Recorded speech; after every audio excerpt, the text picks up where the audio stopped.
समय से नहीं दे रहे पॉजिटिव मरीजों की सूचना, निजी लैबों की लापरवाही से बढ़ रहा है कोविड संक्रमण का खतरा। कोरोना के मामलों में वृद्धि के बीच में राज्य सरकार ने सतर्कता बरतने के दिशा निर्देश जारी किए हैं।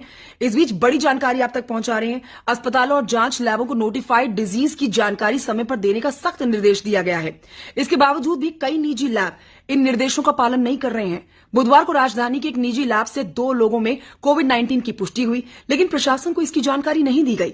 अगर जानकारी दी गई होती तो यहां पर कुल 3 लोग संक्रमित माने जाते। इससे स्वास्थ्य विभाग में यह स्पष्ट नहीं हो पा रहा है कि कुल संक्रमितों की संख्या क्या है। सिविल सर्जन ने बताया है कि सभी जांच लैबों और अस्पतालों को कोरोना की जांच के परिणामों की जानकारी तुरंत मेल के माध्यम से भेजनी चाहिए। यदि जानकारी नहीं दी जाती है तो संबंधित संस्थान पर कड़ी कार्रवाई की जा सकती है।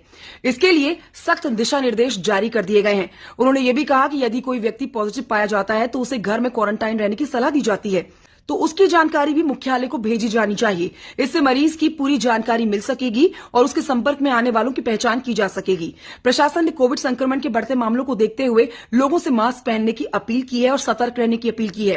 प्रशासन ने कहा है कि यदि आप भीड़भाड़ वाली जगह पर जा रहे हैं या आपकी नाक बह रही है, गले में खराश है, सिर दर्द है या बुखार जैसे लक्षण आप में है तो आप मास्क जरूर पहने। 2023 के एम्स ICMR कोविड-19 नेशनल टास्क फोर्स के दिशा निर्देशों के अनुसार हल्के लक्षण वाले लोगों को घर पर आइसोलेट रहना चाहिए। यदि किसी को फ्लू के लक्षण है तो उन्हें शारीरिक दूरी बनाए रखनी चाहिए और हाथों की स्वच्छता का विशेष ध्यान रखना चाहिए।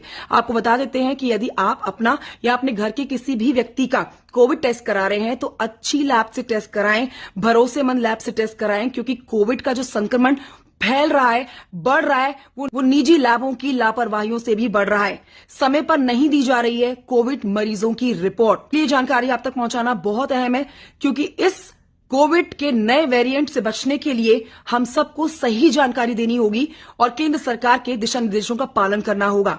खबर बहुत महत्वपूर्ण है, इसे साझा करें।